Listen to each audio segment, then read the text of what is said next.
Alors, on a commencé à voir le chapitre 28 les deux dernières fois et le Midrash qui dit, vous, eh oui, Kotomar les Beth Yaakov, Vetaged et Israël. Ainsi tu diras à la maison de Jacob et tu infligeras aux enfants d'Israël.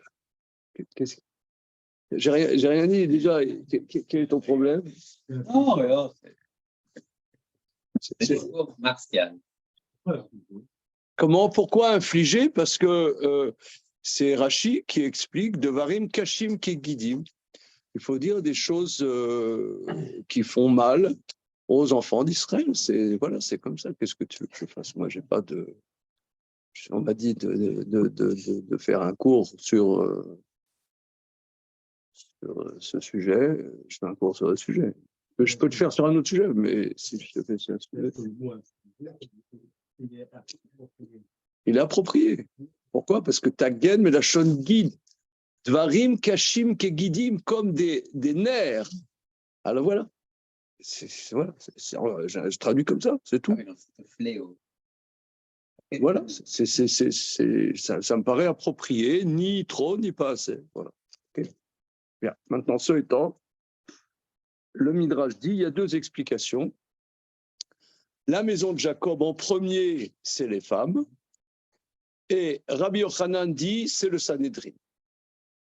Alors, c'est un Midrash vraiment étonnant. Hein.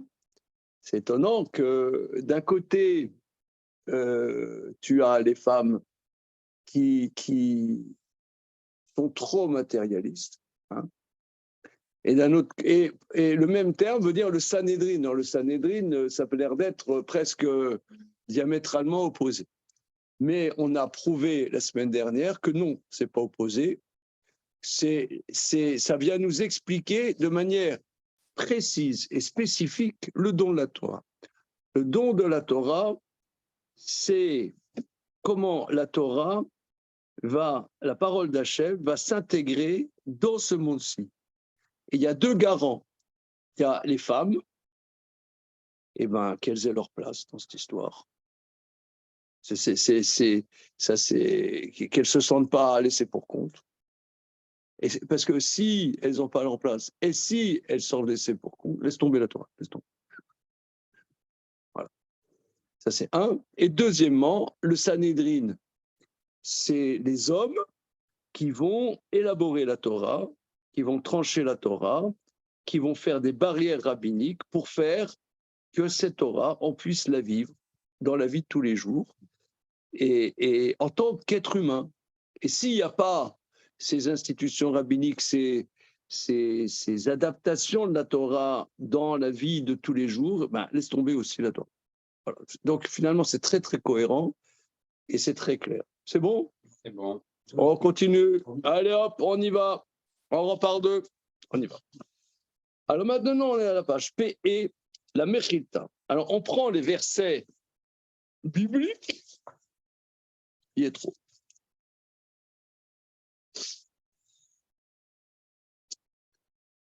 Chapitre tête.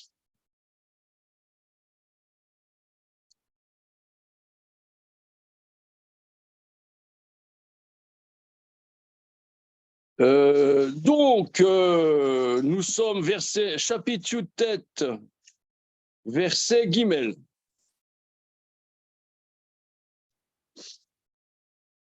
Pardon. Je fais plus. Voilà. Au Moshe Allah El Elohim. C'est bon, messieurs? Dans la page 46 dans cette édition, dans Shemot. Au Moshe Allah El Elohim.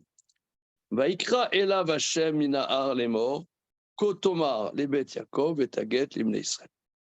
Moshe est monté vers la divinité et Hashem l'a appelé de la montagne en disant: ainsi tu diras à la maison de Jacob et tu infligeras aux fils d'Israël. Atem reitem asher asiti le Mitzraïm, Sholom, avec un chumish. Atem reitem asher asiti le Mitzraïm, Va essa etrem al kanfe nesharim, va avi etrem el. Vous avez vu ce que j'ai fait à l'Égypte, et je vous ai porté sur des ailes d'aigle, et je vous ai amené à moi. Qu'est-ce que ça veut dire, je vous ai amené sur des ailes d'aigle? Bien. Alors, regardons Rachi.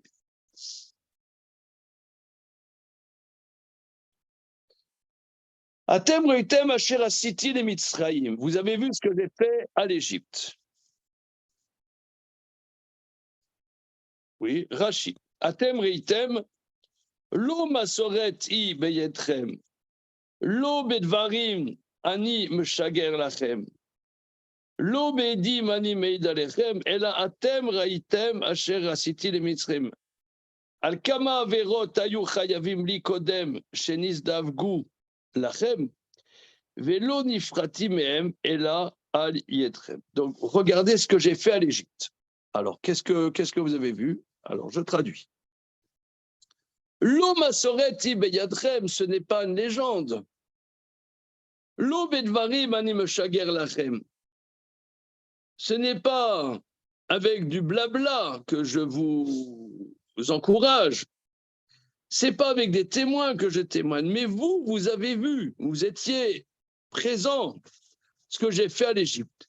Qu'est-ce que j'ai fait à l'Égypte? Qu'est-ce que j'ai fait à l'Égypte? Al-Kaba verot achu ayu chayavim likodem shenis davgu lachem. Sur plein de fautes, ils étaient condamnables avant qu'ils ne s'attaquent à vous. Et je ne leur ai châtiés que par votre biais. Oui. Non, c'est toujours déstabilisé. Veux-tu exprimer Bah, moi, j'aurais dit, regardez comment c'était massacré comme je voulais, leur envoyé les plaies, je l'ai sorti comme ça. Pas du tout, il parle des Égyptiens. Mais ce que je vous ai fait, bon, j'aurais pensé qu'il parle de ce qu'il a fait aux enfants d'Israël. Et puis, ce que j'ai fait aux Égyptiens? Non, parce que le verset dit ce que j'ai fait à l'Égypte. Les Mitzrayim, ce que j'ai fait à l'Égypte. C'est vrai. Ce que j'ai fait à l'Égypte. C'est vrai. Pas Bémitzrayim, les Mitzrayim, ce que j'ai fait à l'Égypte. Voilà, alors les Mitzrayim, moi j'aurais pensé. Ah ouais, voilà, les plaies, voilà. Les plaies, machin. Pas du tout. Pas du tout. C'est. Non, voilà, tu vois. Dis-moi, je suis provocant, je ne suis pas provocant. C'est Rachid qui nous casse les pieds. C'est Rachid. Nous, on est Benoît. Ouais. Nous, alors là, on est petit agneau. Mais là, Rachid, déjà, je ne sais même pas pourquoi il nous dit ça. C'est Nisdavgou, la fête. Nisdavgou, Zivoug. Ah. Zivoug, c'est un couple. Il s'est accouplé à vous, enfin, il s'est attaqué à vous. Voilà. Hein, Antoine, bonjour. Bonjour, bonjour tout le monde. Où sommes-nous? Nous sommes dans le verset d'Alet, dans Yétro, chapitre Yutet. Ça marche, merci. Voilà. Et le Maharal qui va rapporter le Midrash là-dessus. Continuons, on est dans Rachid sur le verset. Je vous ai porté sur des ailes d'aigle. Pas le sens simple de Rachid. Comment?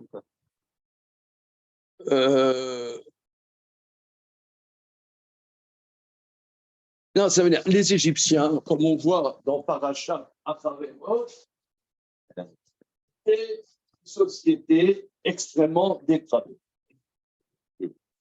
C'était la société moderne, LGTM Schtroumpf, ABCEFGF, machin. Comme dit Maïmonide, que les mœurs des Égyptiens, un homme épouse un homme, une femme épouse une femme. C'était ça, les mœurs des Égyptiens. Plus que les Cananéens. Ouais, c'était ça c'était répertorié. Voilà, un roi épousait sa sœur, etc. C'était l'apanage, voilà. C'était les incestes sacrés, hein, l'inceste sacré. C'était vraiment la culture égyptienne. Eh bien, ils n'ont pas été punis là-dessus. Bien que c'était des interdits noachides. Dans les 7 commandements des fils de Noé, c'était interdit. Eh bien, ils n'ont pas été punis là-dessus. Ils ont été punis parce qu'ils se sont attaqués à Israël. Donc là, l'orientation que donne Rachi, qui n'est pas ce que nous on aurait dit, c'est que Dieu montre son affection, C'est ça. hein, montre son... Parce que c'est ça, donner la Torah aux enfants d'Israël, c'est une affection. Bien que d'aucuns pourraient penser que c'est un pensum, une manière de faire souffrir les créatures. C'est pas ça. On pourrait penser. Il y en a qui pensent.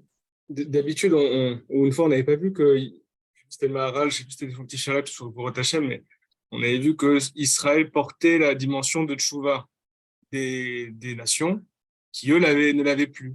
Or là, j'ai l'impression déjà dans ce schéma, avant même Matan Torah. Comme si là, en ce qui concerne Mitzrayim, ils ont déjà plus, quelque part, ils ont perdu un petit peu leur accès spécifique et c'est déjà porté par Israël. Avant Matan Avant Torah. même Matan Torah. Oui, c'est ça. Oui, c'est le mérite des patriarches. C'est le mérite des patriarches. Oui. Alors, je vous ai porté sur des ailes d'aigle. C'est quoi cette histoire?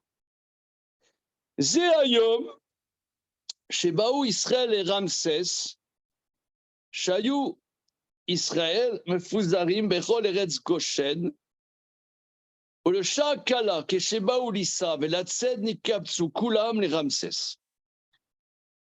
Je vous ai porté, première explication, c'est le jour où les enfants d'Israël sont arrivés à Ramsès, parce que tout Israël était éparpillé dans toute la terre de Goshen, et en un petit instant, quand il a fallu partir, voyager, partir, tous se sont retrouvés à Ramsès. Ouais, c'est vrai, parce que là, il y a Moïse, il a dit, voilà, ça va être le 15 Nissan, on va faire le sacrifice Pessah, machin bidule, et on va tous partir. D'accord? Mais où étaient les enfants d'Israël? Moi, je n'ai jamais réfléchi à ça. Ils étaient tous rassemblés, là, comme une grande manif des Black Box, des Black Blocs. Ouais. Où est-ce qu'ils étaient? Eh bien, ils étaient un peu partout. Eh bien, en un instant très, très truc, Dieu les a tous rassemblés. Bon, ok. Ok. Onkelos targem vaïsa kemo vasiya etrem vatlit yatron tiken et adibour derer kavod lemaala. Alors, Onkelos a traduit, regardons Onkelos si vous le voulez bien. Borokato Adeno Yelvenu Melech Penamborem Nemzolos.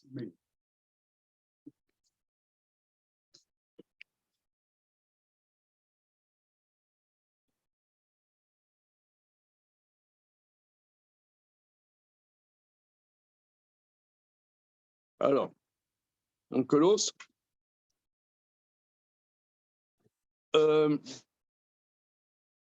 Essa Etrem. Bonjour, monsieur.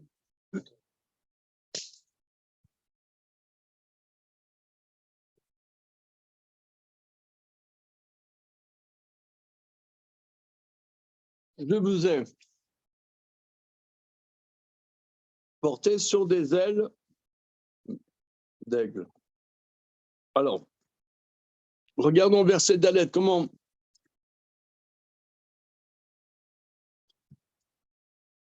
Ce qui est traduit de Onkelos, ce n'est pas le Onkelos que nous avons, n'est-ce pas? Hein? Borokato Adeno Yelvenu Melech Lam Shakon Imidoy. C'est pas le Onkelos qu'on a. Comment? Non, c'est pas long.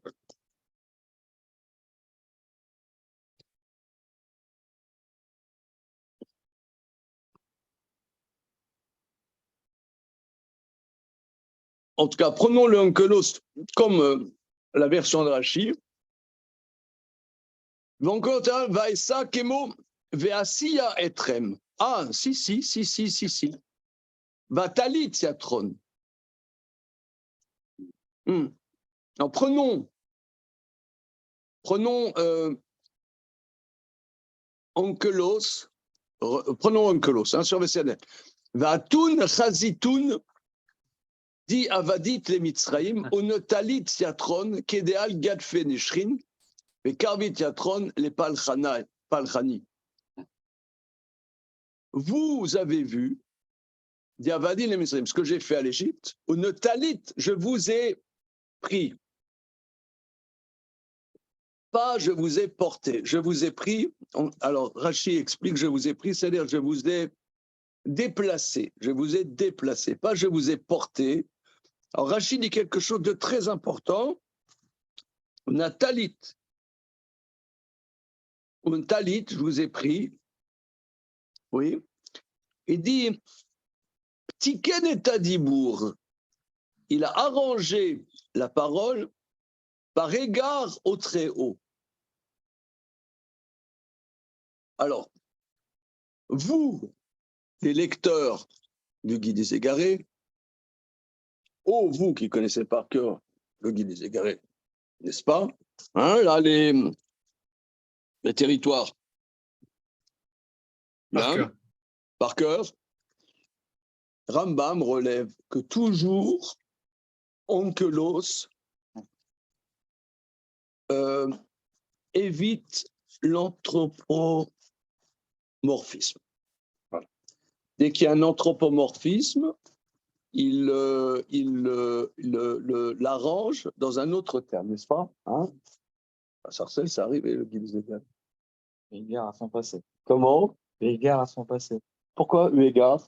Bah, on dit que, vu que son parcours, hein, que c'est paganisme vers judaïsme, tout ce qui touche à l'orphisme, il allergique à ça. Oui. Donc, c'est par rapport à son. D'où il vient que. Oui, c'est-à-dire qu'il sait dans quel sens ça peut aller, parce qu'il en a l'expérience. Il a l'expérience que faut faire très très attention à l'anthropomorphisme, la main de Dieu, etc.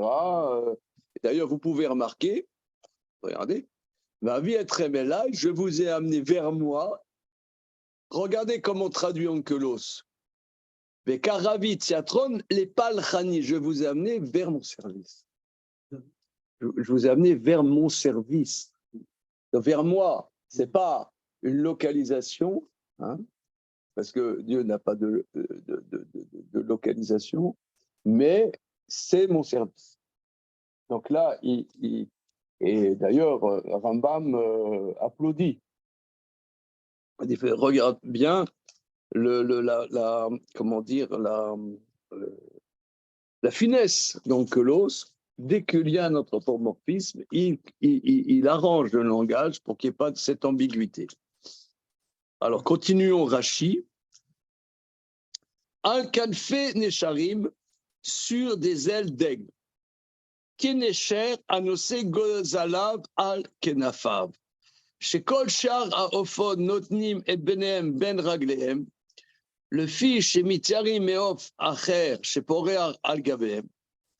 אבל הנשר הזה אינו מתיירא אלא מן האדם, שמה יזרק בו חץ, לפי שאין עוף פורח על גביו, לקר נותנו על כנפיו. אומר, מוטב ייכנס החץ בי ולא בבניי. אף אני עשיתי כן, ויישא מלאך האלוקים, ויבוא בין מחנה מצרים. והיו מצרים זורקים חיצים ואבני בליסטאות, Vanam Kablam. Alors, qu'est-ce qu'il a l'aigle? C'est quoi? L'aigle porte ses petits, les gozalav c'est petit, sur ses ailes.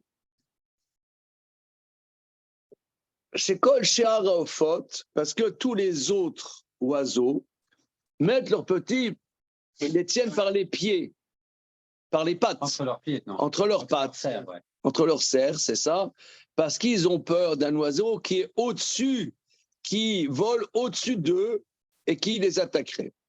Mais l'aigle, il ne peur que de l'homme, de peur qu'il jette une flèche. Parce que l'aigle, au-dessus de tous les autres oiseaux, il n'y a aucun oiseau au-dessus de lui. C'est pour ça qu'il met ses petits sur ses ailes. Il dit, il vaut mieux que la flèche me pénètre plutôt que dans mes enfants. Moi aussi, j'ai fait ainsi, comme on voit que l'ange de Dieu est allé entre les Égyptiens et les enfants d'Israël. Et les Égyptiens jetaient des flèches, avne balistaot, ça veut dire des pierres de la balistre. De la baliste. Baliste. De la baliste. D'accord? Des pierres de la baliste. De la baliste. Voilà. Et la nuée en prenait plein la figure. Ça lui faisait mal à la nuée. Parce que, tu te dis, la nuée, c'est un truc d'intelligence artificielle, n'a pas de sensation. Ben, ça n'a pas l'air comme ça. Hein, ça n'a pas l'air comme ça. Là, je suis interloqué. Parce que l'aigle, il dit, je préfère que la flèche me transperce plutôt que mes enfants. Ah. Alors, Dieu, c'est pareil. Et il y a l'ange de Dieu. Mais l'ange de Dieu, il reçoit des flèches, ça lui fait ni chaud ni froid. Moi, c'est comme ça dans le film. On disait que l'aigle, que l'ange de Dieu, il souffre. Julio, aide-nous. Allez, allez.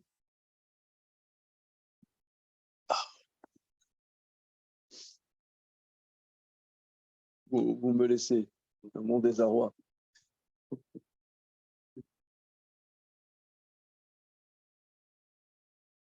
Hein? Tu ne comprends pas quoi? Qu'est-ce que tu ne comprends pas? Parce qu'il y a plein de choses qu'on ne comprend pas, mais mettons-nous d'accord sur quoi on ne comprend pas.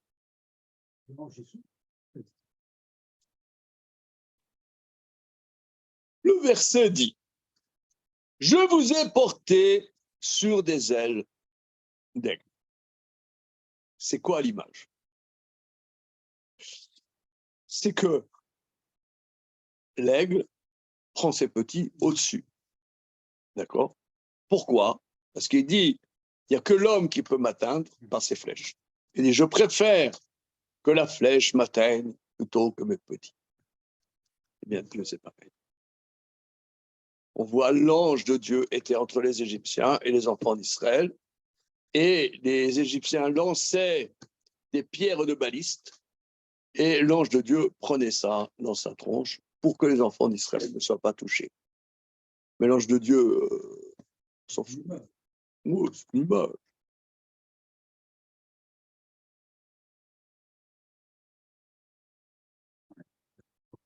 Il n'a pas de corporalité.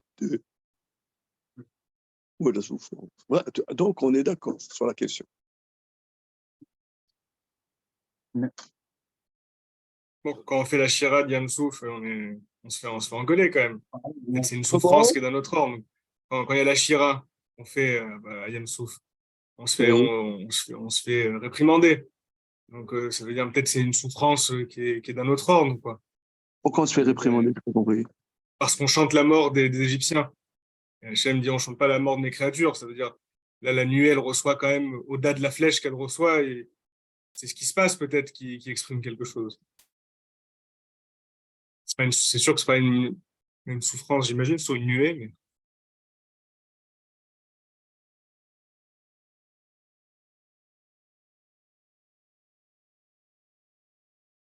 Ouais, pour aller dans le sens d'Antoine. C'est-à-dire la haine que les Égyptiens vouent aux enfants d'Israël, leur volonté de les détruire. Quelque part, les enfants d'Israël, là, ils en sont protégés. Mais bon, quelque part, là-haut, on voit que les Égyptiens, ils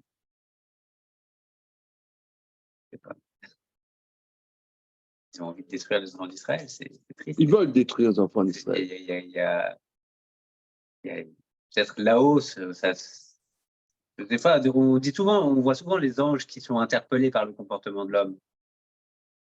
Ouais. Non, moi, je dirais un peu comme ça, vous voyez.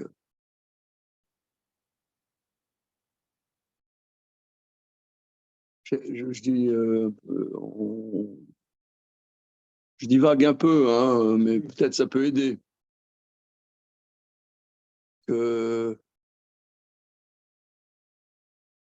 Des fois, Dieu, il en prend plein la patate.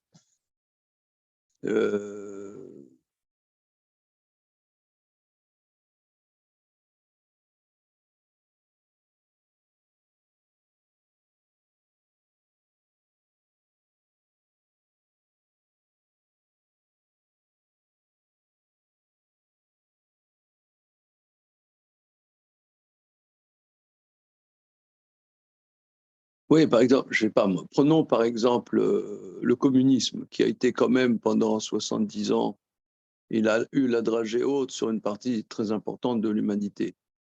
Eh bien, tout ce qui était Dieu était interdit et même condamnable dans le monde communiste, de manière très, très puissante. En Occident, aujourd'hui, dans un milieu, disons, tu vas à la terrasse d'un café bien bobo à côté de chez toi, tu dis, tu crois en Dieu, les mecs, ils te lapident.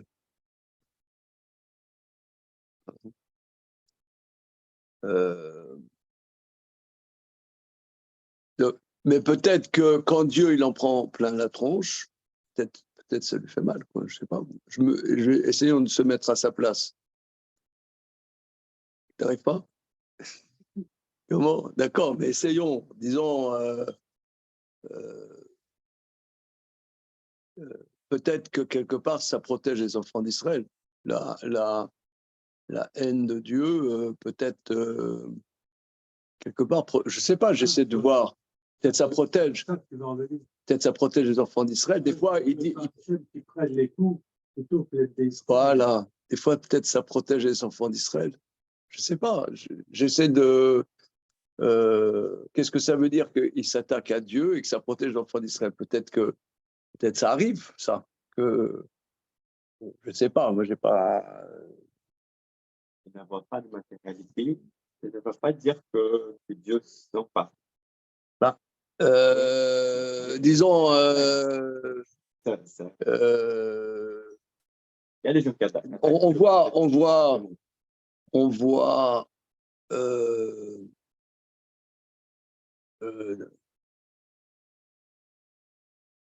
par exemple, on voit que nous, on est appelés les enfants de Dieu. Les enfants d'Israël sont appelés les enfants de Dieu. Maintenant, prenons par exemple les relations entre un fils et son père.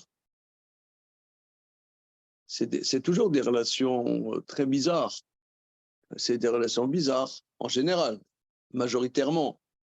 C'est des relations où un fils n'est pas à l'aise, ou machin, bidule, et des fois, c'est. Mais qu'est-ce qui fait qu'un fils il est mal à l'aise par rapport à son père? Parce qu'en vérité, il n'existe que par son père. S'il n'y avait pas son père, il n'existerait pas. Il ne serait pas là. Et ça nous énerve, ça nous remet en question. Ça nous énerve qu'on soit relatif, qu'on soit ce qu'on est. En vérité, c'est nous qui. Mais ça, ce vécu-là, moi je ressens, ça nous donne l'idée aussi de nos relations à Dieu. Que nous, on n'existe que par Dieu et ça nous fait brère. Ça nous énerve, ça nous. Et il y en a, par exemple, que pour survivre, eh ben, ils laissent balader, ils envoient bouler Dieu. Bon, j'en ai marre, ça me saoule. Dieu n'existe pas. Mais de la même manière qu'un père qui est bafoué par son fils, et ça fait mal. Ben, je pense que si nous, on en a l'expérience, eh ben, Dieu, ça lui fait mal. Je n'arrive pas à voir. Ça lui fait mal. Moi, je suis convaincu, ça fait mal à Dieu. Maintenant, ce n'est pas le Dieu des philosophes, c'est le Dieu des Juifs. Le Dieu des philosophes, c'est un Dieu transcendant, parce que les sentiments n'existent que dans la matérialité et non dans ce qui n'est pas dans la matérialité. J'en passe, c'est les meilleurs. Mais ce n'est pas comme ça que la Torah nous présente. Les Égyptiens, c'est pas les Juifs. Comment? C'est les Égyptiens qui sont pas.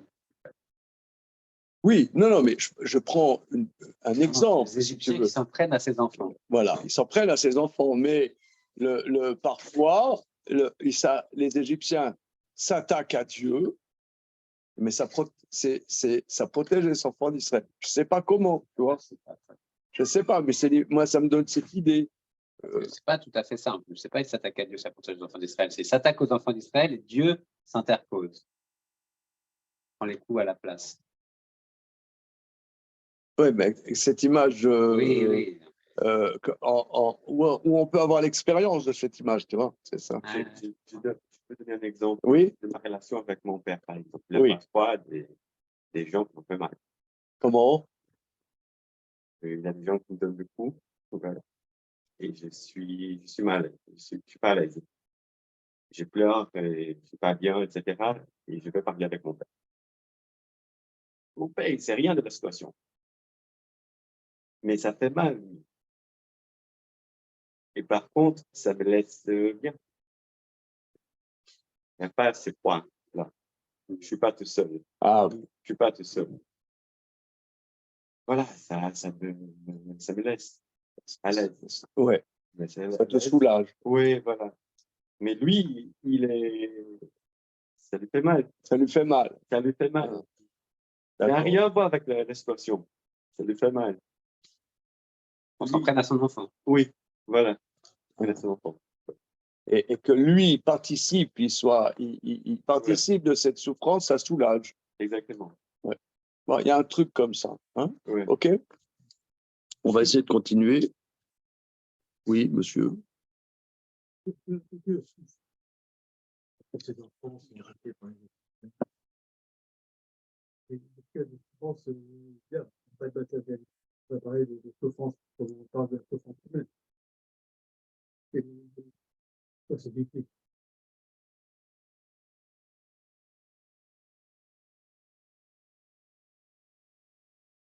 Par rapport à la souffrance,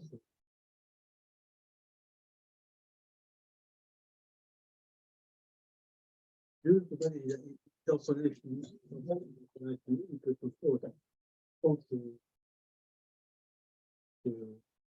y a de souffrance. Ça ne touche pas. Ce qui nous touche, c'est que Dieu sont ses enfants. Pas sa souffrance à lui. Oui, c'est pas sa souffrance à lui. Oui, Comme on a vu plus haut que Hachem, il a porté son regard sur la souffrance des oui, oui, oui. C'est pas ce qu'il ressent, on ne sait pas.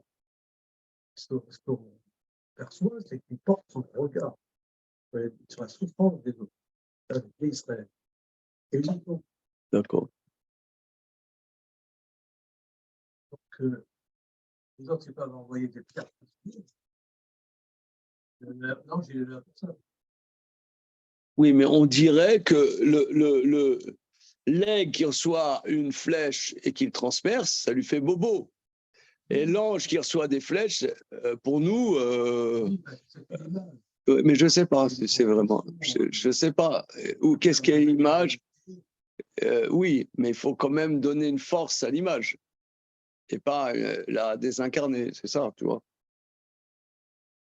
Bon, ok, on va essayer de. Donc maintenant.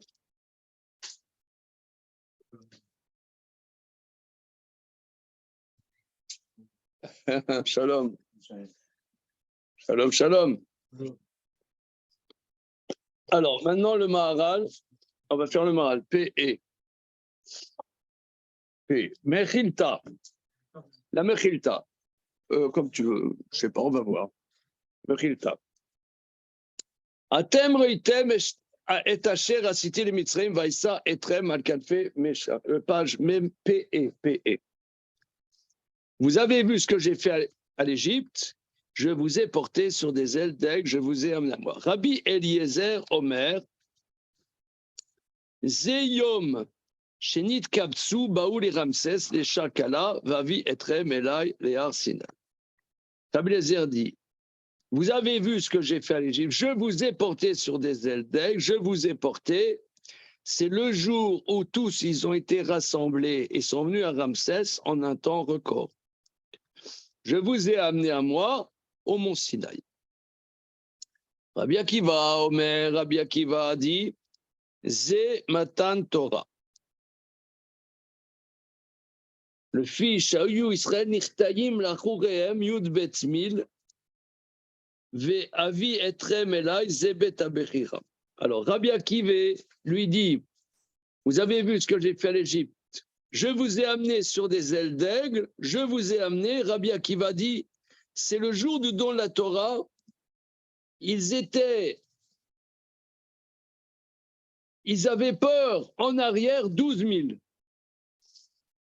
C'est-à-dire que quand il allait y avoir le don de la Torah, ils ont fui en arrière 12 000. 1 000, c'est 2 000 coudées, donc c'est 1 km 2, donc je ne sais pas moi, 14 km. Ils ont fui 14 km. Donc, et Dieu les a ramenés. Et je vous ai amené à moi, c'est quoi? C'est Beth Abechira, c'est le temple. Alors, Biourze, explication. Qu'il est date, Rabbi Lezer Yetzel Mitzrayim Atralat Lekicha, Shelakar Hashem Ilbarar et Israël, Elav, Umatan Torah Sof Lekicha. La vie de Rabbi Eliezer, c'est que la sortie d'Égypte est le début du moment où Dieu prend Israël vers lui. Et Matan Torah, c'est ça, c'est le fin mot de la prise. Le date Rabbi Akiva, selon Rabbi Akiva, Lo haya Matan Torah Tarlit Adzbi.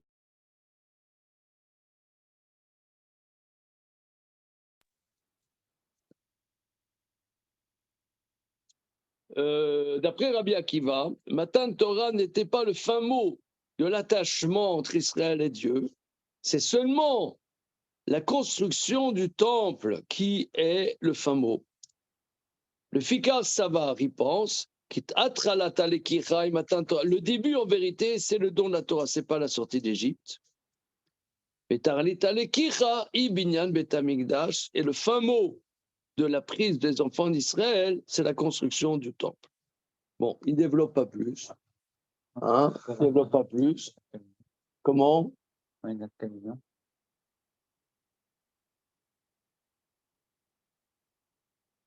Oui. Dynamique.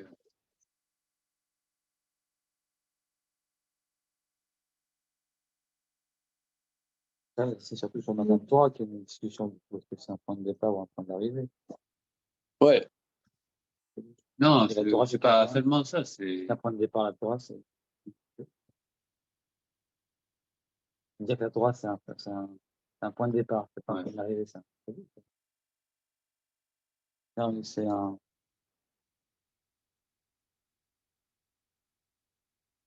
C'est la révélation. moi, ce que je comprends.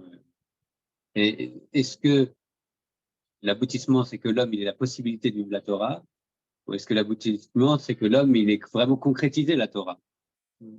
Quelle est la volonté d'Hachem? C'est quoi l'aboutissement d'un homme? Il a la possibilité de vivre la Torah, et après, bon, c'est son chemin. Ou non, c'est l'aboutissement, c'est quand il a concrétisé la Torah. C'est arrivé à son terme. D'accord. D'accord. Bon. Alors, continuons le verset suivant. Hein. Donc, le verset, dans chapitre 19, verset E. Ve'ata im shamoa tishmeu bekoli ushmartem et beriti vitem li segula mikol amim kili kol haaretz vatem tiyuli mamlechet kohanim vegoy kadosh ele advarim asher tedaber el bnei Israël. Et maintenant, si vous écoutez ma voix et vous gardez mon alliance, vous serez segula mikol amim. Vous serez le trésor de toutes les nations. Ce goût-là, Rashi explique, d'après mon souvenir, c'est un trésor Nechmad. C'est comme, tu vois, les bijoux de la couronne d'Angleterre. Voilà. C'est le trésor de l'humanité, Israël. Voilà. Si vous écoutez ma voix, vous respectez mon alliance, vous serez le trésor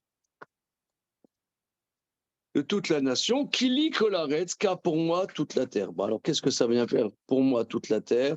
C'est dur. et vous serez pour moi un royaume de prêtres, un peuple kadosh. Voilà les paroles que vous direz aux enfants d'Israël avant Matan Torah. Donc c'est ça le programme. C'est ça le programme.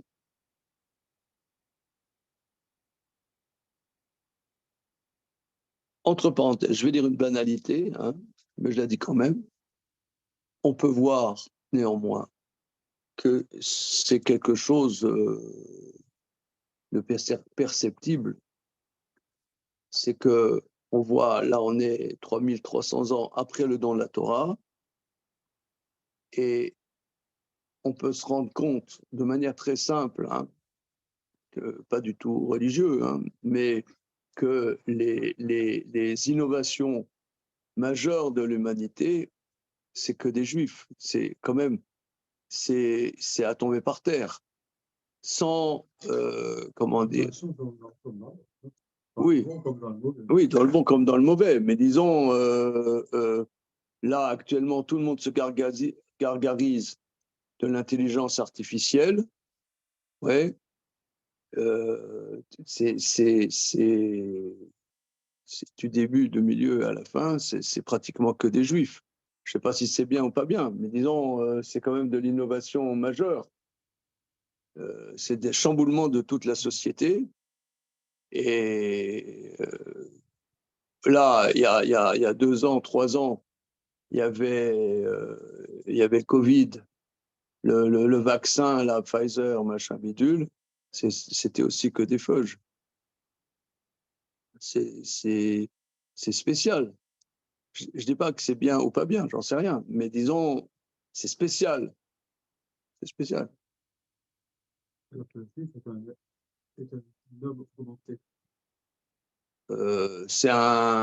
veut dire, c'est une élite. C'est ça, c'est vous là, c'est l'élite des nations. C'est l'élite. Moi, je dirais, non, excuse-moi, hein, c'est l'élite. Bah, c'est pour ça que les Allemands, qui se pensaient être l'élite, ils n'ont pas aimé. Vous avez remarqué? Ils n'ont pas aimé. Quelque part. Mais c'est ça, ce goût-là. Moi, je veux traduire ce goût-là, l'élite des nations. Mais attends, mais c'est non, c'est important de se rendre compte de ce qu'on a entre les mains. Quand on étudie la Torah, quand on pratique la Torah, quand on applique la Torah, on applique un programme, excusez-moi l'expression, d'élite. C'est ça, et d'une responsabilité par rapport à toute la terre. Peut-être ça qui lit Kolaret, c'est pour moi toute la terre. Ça veut dire c'est une responsabilité centrale au sein de l'humanité. On apporte à l'humanité. On a une vocation qui n'est pas, comme dit l'autre, communautariste. C'est pas du tout communautariste. On a une responsabilité à l'intérieur des nations. Alors c'est sûr, quelque part, c'est un privilège incroyable, mais ça nous responsabilise. C'est ce qu'on dit. Noblesse oblige. C'est être noble, ça oblige, ça oblige des responsabilités. Mais quand il faut savoir que nous, toi en tant qu'enseignant à l'école, je pense que c'est très important que les jeunes le sachent. le sachent. Un discours d'entrée comme ça. Vous êtes l'élite de la terre. Il faut faire attention à ça. Ils peuvent se prendre des comme ça. Non, mais je vous dis, moi, perso, quand je lis beaucoup de choses de toutes sortes, quand je me rends compte, prenons par exemple un sujet, par exemple, comment c'est, énergétique, comment ça s'appelle? Changement énergétique. Comment? Voilà, la transition énergétique. Le concept de transition énergétique, c'est un juif polonais qui a inventé ce concept dans les années 50, qui s'appelle Ignaz Sachs. Non, j'ai son livre à la maison. Et quand j'ai découvert ça, j'ai tremblé. Je dis, parce que le concept de transition énergétique, c'est pas un truc de la semaine dernière. C'est en 56, 57 que ça a été travaillé. Mais par un juif qui venait de Pologne, de Varsovie, de Chamonix. Et c'est lui qui a travaillé le premier, ce sujet. Ouais. C'est dingue. Pourquoi c'était pas un Chinois? Tu as plus de Chinois. Zut. Tu as plus de Chinois, non? Tu n'as pas plus de Chinois que de Juifs? Ouais. Ce qui est spécifique au juif, c'est que nous, on ne fait pas de prosélytisme. On exprime. Oui. On exprime quelque chose de vivant. On exprime par notre action, nos actions, on exprime du vivant. On ne fait pas de prosélytisme comme les chrétiens, comme d'autres.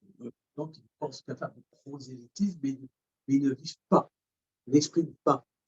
Ils font du prosélytisme. Avec nous, on exprime dans le réel, dans le concret, dans la vie vécue. Ça, c'est insupportable pour toi. Parce que eux, c'est le prosélytisme. C'est autre chose. Donc, ils ne peuvent pas supporter qu'on existe. Oui, mais si vous voulez, au niveau positif, cette notion de Segula Mikolamim, je vais vous dire, moi, quand j'ai découvert ça, mais j'en découvre tous les jours. L'intelligence artificielle, là aussi, c'est quelque chose qui a été travaillé dans les années 50, mais c'était un des créateurs du concept d'intelligence artificielle. Il s'appelle Weissenbaum. Mais ce n'est pas par nombrilisme. Il faut se rendre compte de ça, que c'est comment dire, les fractures mentales dans l'humanité, eh ben, ça vient de Matan Torah. Ça vient de Matan Torah, c'est ce pasouk. Et il faut savoir, Rav Wolbe, le maître de Rav Abitbol, il dit dans ses cours, et dans un moment, dans un de ses livres, il dit comme ça, il dit une boutade. La Gemara dans Maseret Sota parle de Jésus. C'était un élève de Rabbi Yoshua ben Parachia. La Gemara dit que c'était un élève de Rabbi Yoshua ben Parachia à la fin de l'époque du Second Temple. Et Rabbi Yoshua ben Parachia, la Gemara dit qu'il faut... Comment? Fin du Deuxième Temple.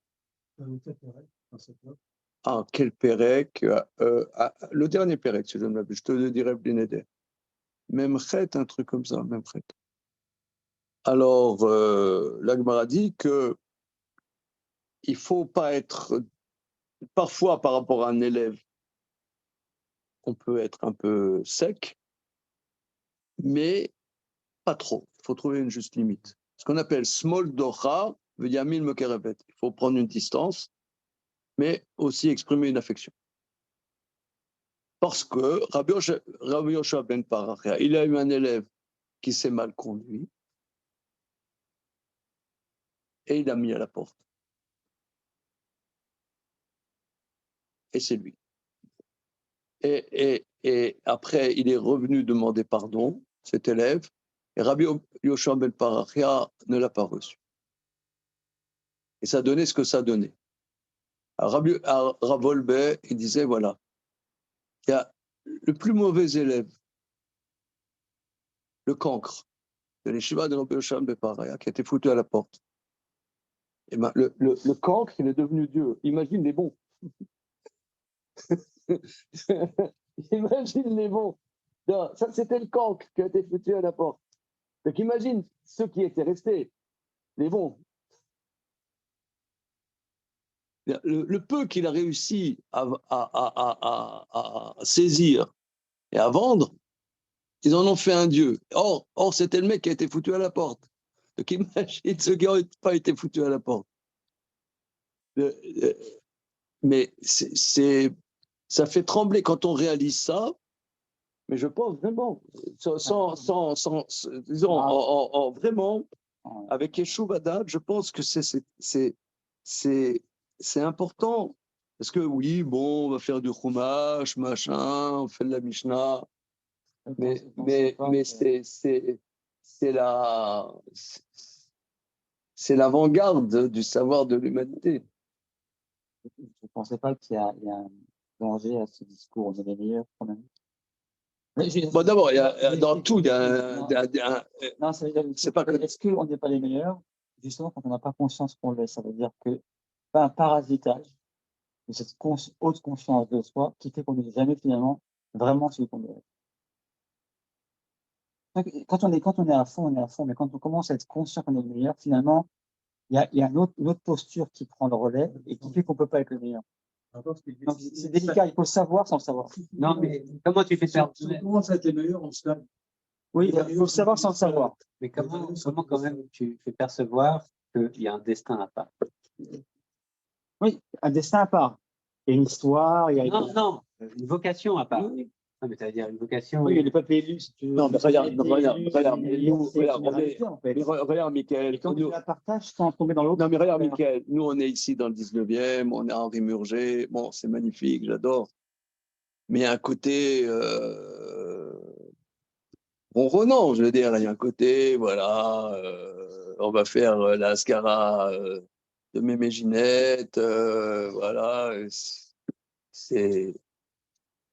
Rendez-vous compte il faut se rendre compte qu'on construit l'humanité. Je veux dire, on manipule comment dire, euh, la matrice mentale de l'humanité. Oui, convaincu. Mais Non, non, tu comment le es partager? convaincu, Oui, comment le mais dire on en est, je ne sais pas si on est vraiment convaincu.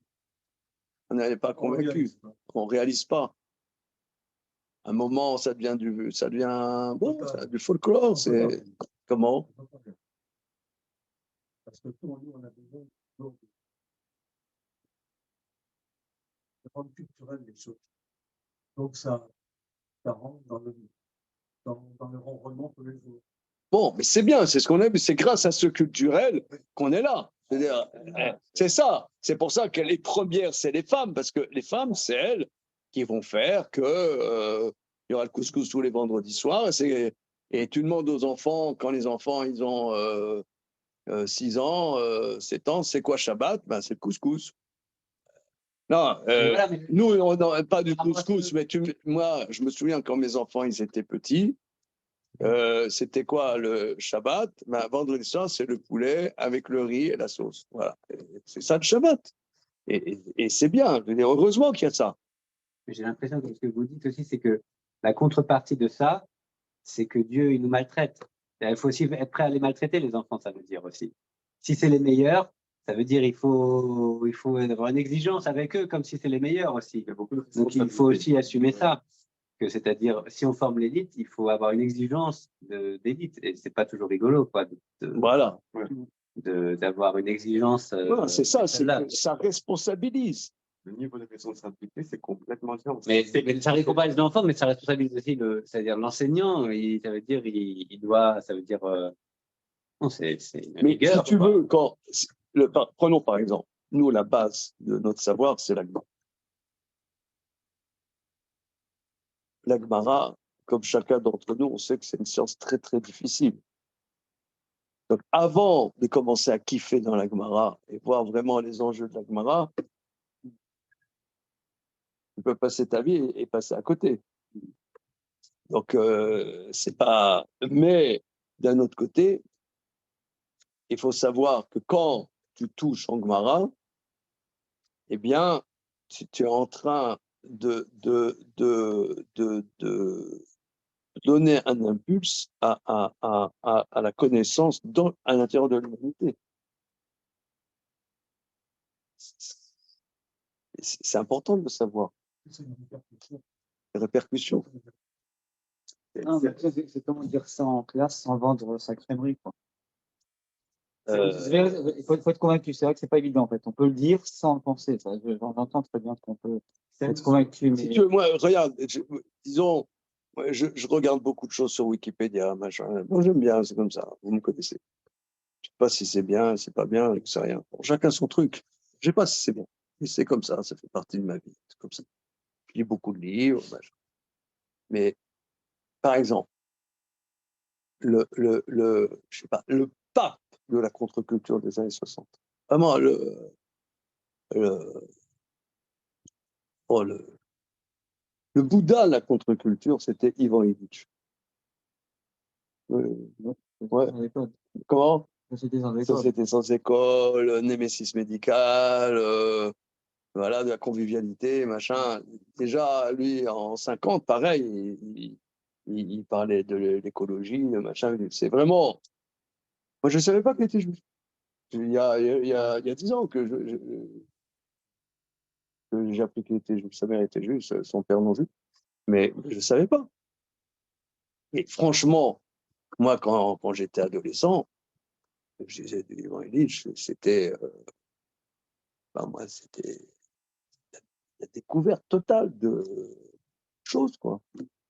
Même, prenons par exemple, tous les années, aujourd'hui, qui est à l'origine, regarde par exemple, tous ces bouleversements identitaires et machin, bidule, c'est Freud et Wilhelm Reich.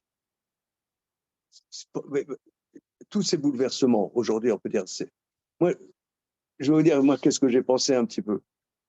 On voit, je me pose souvent cette question, comment ça se fait que ces bouleversements tarés de la société, que Poutine et les musulmans, ils crachent dessus en disant oui, on ne veut pas de ces sociétés dévoyées, occidentales, etc., machin. C'est pour ça qu'on leur fait la guerre, d'ailleurs. C'est tous des koufars. Mais ces koufars, c'est qui ces koufars? Tu peux remarquer, c'est que des juifs. T'as Freud et quelqu'un de moins connu qui s'appelle Wilhelm Reich. Wilhelm Reich, il a foutu tout en l'air. C'est 100% juif. Mais d'un côté, je me suis dit, et d'abord, ce n'étaient pas des juifs reconnaissant des juifs, c'était des juifs qui avaient des énormes problèmes avec leur judéité. Et je me suis dit, peut-être que c'est un bien, ça régénère l'humanité, ça crée des problématiques et l'humanité doit affronter qu'est-ce qu'elle a dans les tripes. Peut-être les mecs t'as des mecs barbus avec des jupes et des froufrous, tu te dis mais c'est dégueulasse. D'accord, mais ça te pose, ça donne envie de vomir. Mais d'un autre côté, ça te pose la question, c'est quoi l'identité? C'est quoi être un homme? C'est quoi être une femme? Peut-être qu'il faut se poser ces questions. Peut-être eux, c'est fourvoyé, mais la question, elle est bonne. C'est quoi être un homme? C'est quoi être ouais, je suis un mec, machin. Ouais, je suis une nana. Mais il faut se poser la question, c'est quoi être un homme? C'est quoi une femme? C'est une question très importante. Peut-être il faut prendre des sentiers pourris pour se poser ces questions. Mais heureusement, il y a quelque part qui y a ces questions. Ouais, parce qu'on va dire, ouais, le retour au machisme. Peut-être être un homme, c'est pas être macho quand même, finalement. Peut-être que oui, peut-être que non, je ne sais pas, moi. Interrogeons-nous. Qu'est-ce que c'est la sexualité? C'est une question fondamentale, c'est la vie. Ouais, qu'est-ce que c'est que ça? Peut-être il faut aller trop loin pour qu'on se pose la question, c'est quoi la sexualité? C'est une question très importante, fondamentale.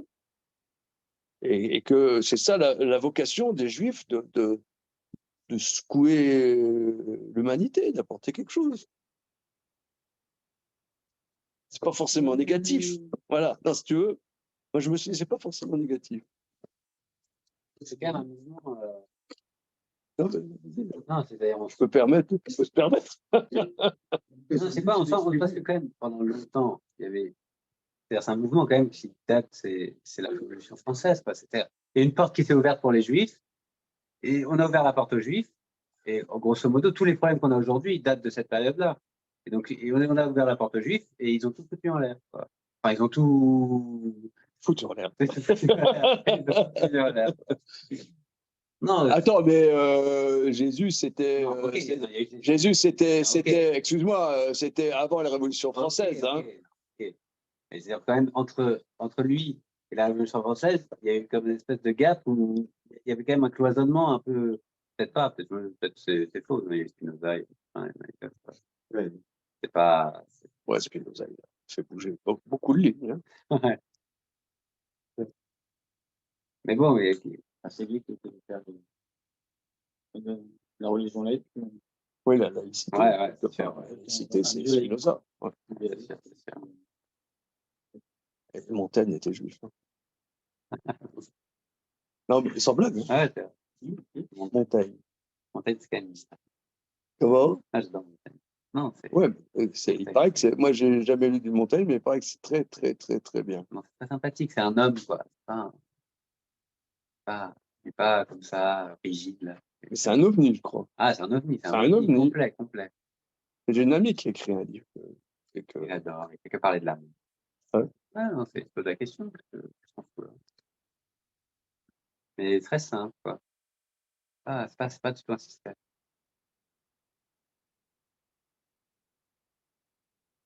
Ouais, donc c'est.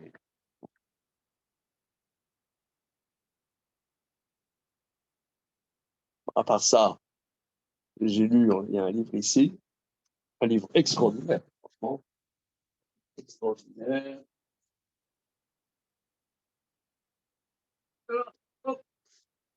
Ah. Que les cartes maritimes de Christophe Colomb, c'était les cartes d'Abraham Zacuto. C'est le grand géographe sur lequel a travaillé, sur les cartes sur lesquelles a travaillé Christophe Colomb.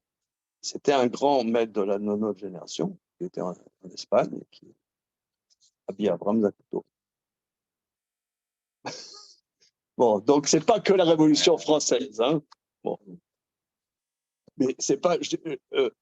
Moi, je dis pas ça du tout parce que ah ouais, t'as vu, tel c'est un feuge, machin. Non, c'est pas ça du tout. Parce que tu peux pas dire vraiment c'est un feuge quand en vérité c'est quelqu'un qui respecte pas Torah ou mitzvot ou je sais pas. Il y a rien de. Mais d'un autre côté, on peut quand même constater que ces dimensions du verset Segula Mikolamim, eh bien, c'est une prophétie qu'on vit. Non, moi, j'étais élevé dans un antisionisme primaire, etc. Enfin, primaire ou pas primaire, j'en sais rien, mais en tout cas, très antisioniste. Quand tu vois, par exemple, Israël, toutes les innovations que ce petit pays qui a, je sais pas, 75 ans crée, tu restes pour toi, quoi.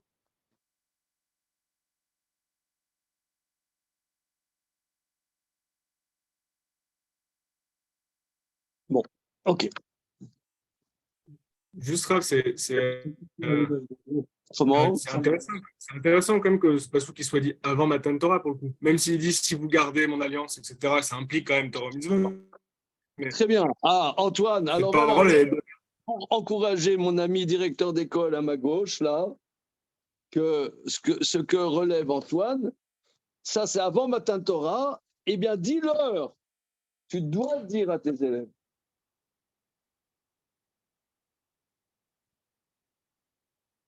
Aux filles et aux garçons.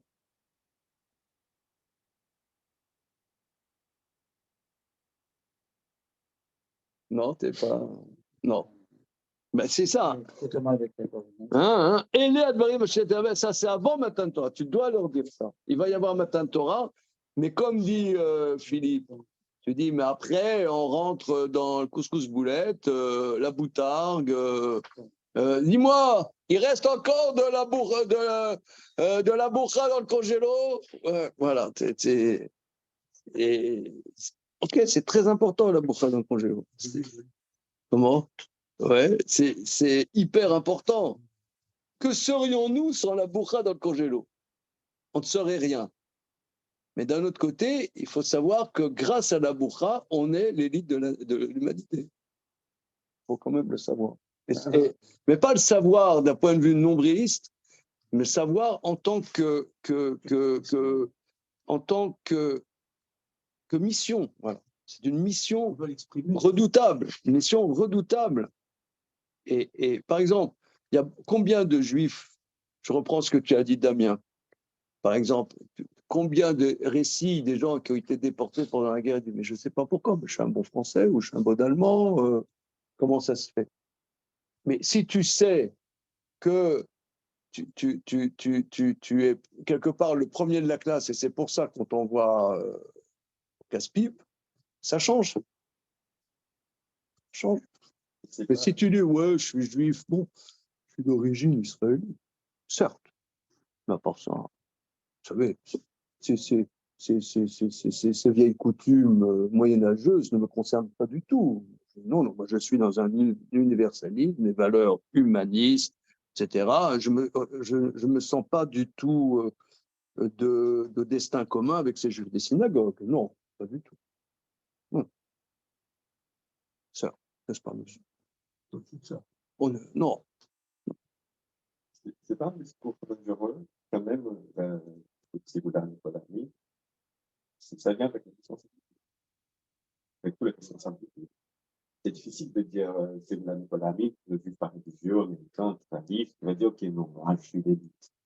Là, c'est un peu dangereux. oui, oui, là, ça n'a pas de sens. Ça n'a pas de sens, mais pour Ça n'a pas de celui-là, sens. dimanche, 7h du matin, c'est la prière. Quoi? Dimanche, 7h du matin, c'est la prière. La famille.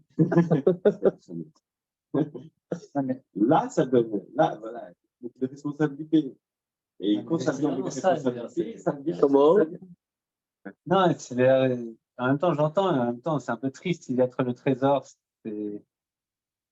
Non, peut-être c'est un peu le côté superficiel de ce qu'on apporte à l'humanité, quoi.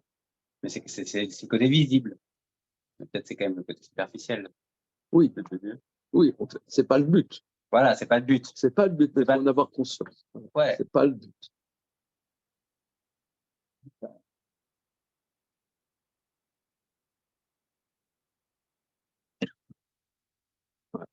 Souvent, on le traduit par médicament, non?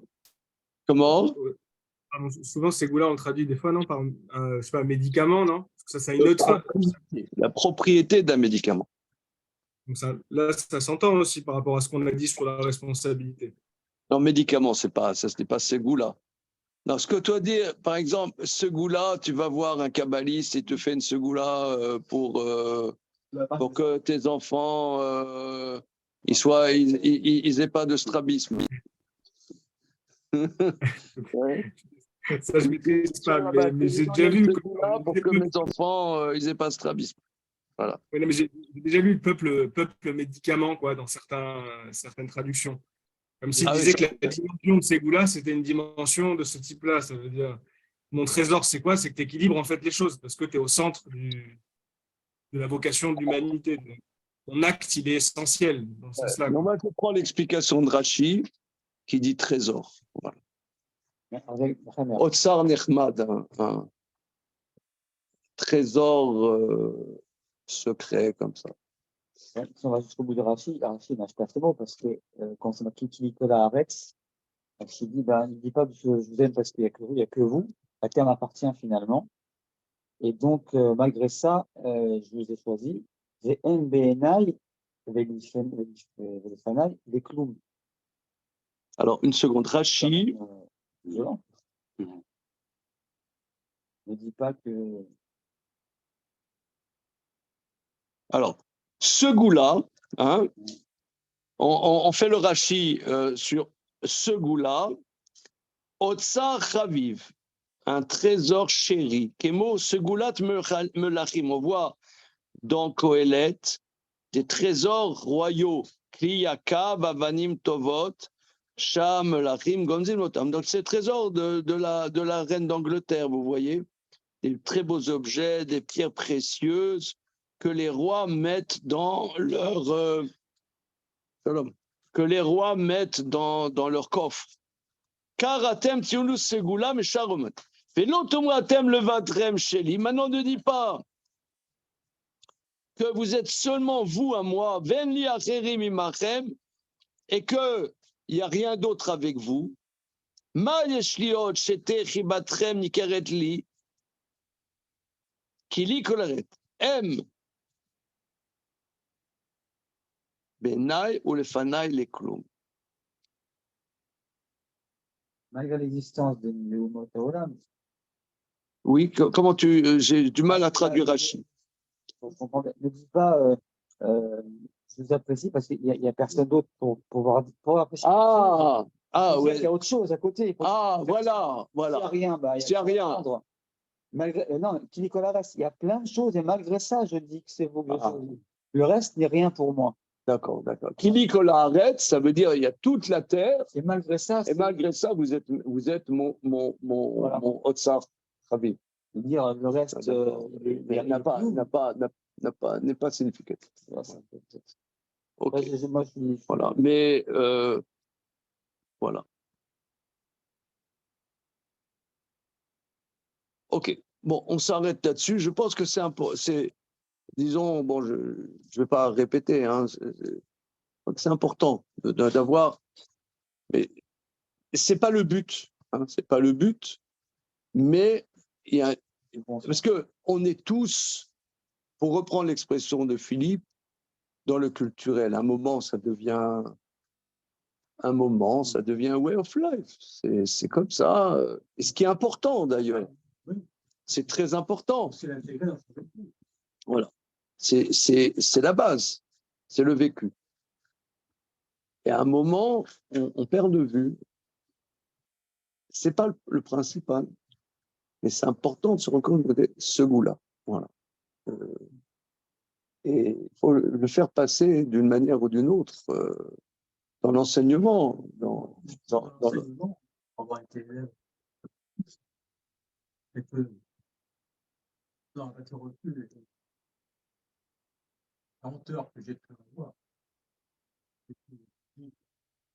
Moi, je me rends compte que pour enseigner, pour recevoir l'enseignement, il n'y a rien de tel que le plaisir et le jeu. Alors, donner du plaisir aux gosses et les faire jouer avec les mots, avec l'enseignement, il faut qu'ils rentrent là-dedans. Parce qu'un gosse, c'est quoi son monde? Son monde, c'est un monde de plaisir, de découverte, de trucs, de sensations, de trucs comme ça. Quelque part, il faut lui faire vivre quelque chose où il va prendre du plaisir. Sinon, si c'est quelque chose d'aride, où on lui assène même des fois des vérités ou des choses importantes, ça ne rentre pas. Ça rentre pas. Et tu vois, par exemple, là, dans le... Le peuple élu, c'est pas ce que ça veut dire. Dans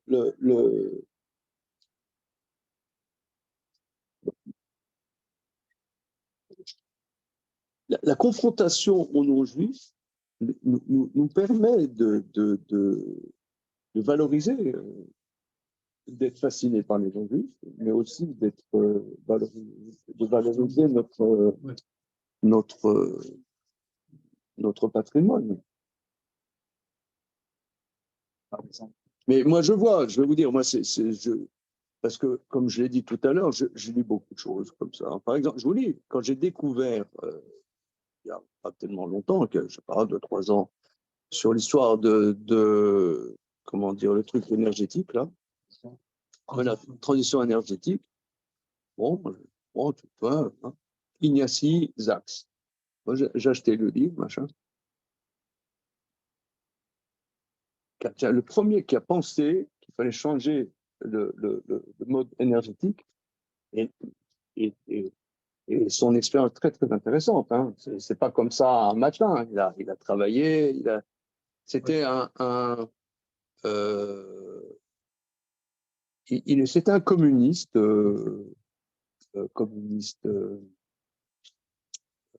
polonais. Hein. Et parce qu'après la Seconde Guerre mondiale, c'est devenu communiste. Donc lui, il est allé dans tous les pays en voie de développement, en Inde, en Afrique, à Cuba, machin. Et il a vu comment ça se passait. Mais ça ne peut pas continuer comme ça. Sur le terrain, il a dit il faut réfléchir autrement. Mais réfléchir autrement, c'est lui que je me suis rendu compte de ça. Mais vraiment, moi, ça m'émeut. Ça me bouleverse. Voilà, ça me bouleverse. Tu vois, ça me bouleverse. Ça me... Voilà, tu es dans la culture. Voilà, tu réfléchis. Je m'appelle Anjonas, en principe responsabilité, qui était aussi Anjonas, qui était aussi invité, et qui avait commencé à... Bon, Jonas, il nous a saoulés, celui-là. Ouais, lui, il est pontifiant, c'est un professeur de sa race. Mais bon. Mais C'est important de savoir qu'est-ce qu'on transmet, qu'est-ce qu'on reçoit, qu'est-ce qu'on va recevoir à Arsina. C'est ça ce que le Passouk dit. Qu'est-ce qu'on va recevoir? Quelque chose qui va construire l'humanité. Il faut être à la hauteur parce que cette confrontation. Et moi, je pense, je vous dis, là, en tant que yeshiva des étudiants, je vous dis comme ça, si on a une petite, comment dire, une petite vision comme ça, un peu, je pense que nous, parce que chacun d'entre nous, on est à la croisée de mondes. Hein. Si on est là autour de cette table, c'est chacun, on est à la passerelle entre différents mondes par nos histoires, l'histoire de chacun. Et on a une responsabilité justement de réfléchir sur les problématiques de l'humanité aujourd'hui. En toute ce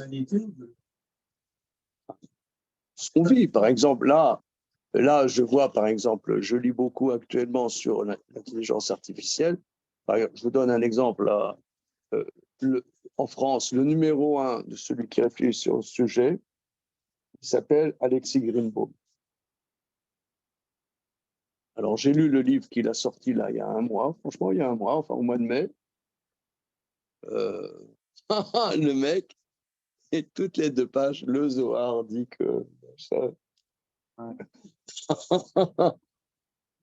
Et c'est le numéro 1 en France de l'intelligence artificielle. Par contre, il ne cite pas le Talmud. Je pense qu'il doit avoir un copain avec qui il étudie de la Chassidut. C'est sûr. Parce qu'il a beaucoup, beaucoup de références tout à fait bonnes. Le Talmud ne connaît pas. Ça va venir. Allez, salut.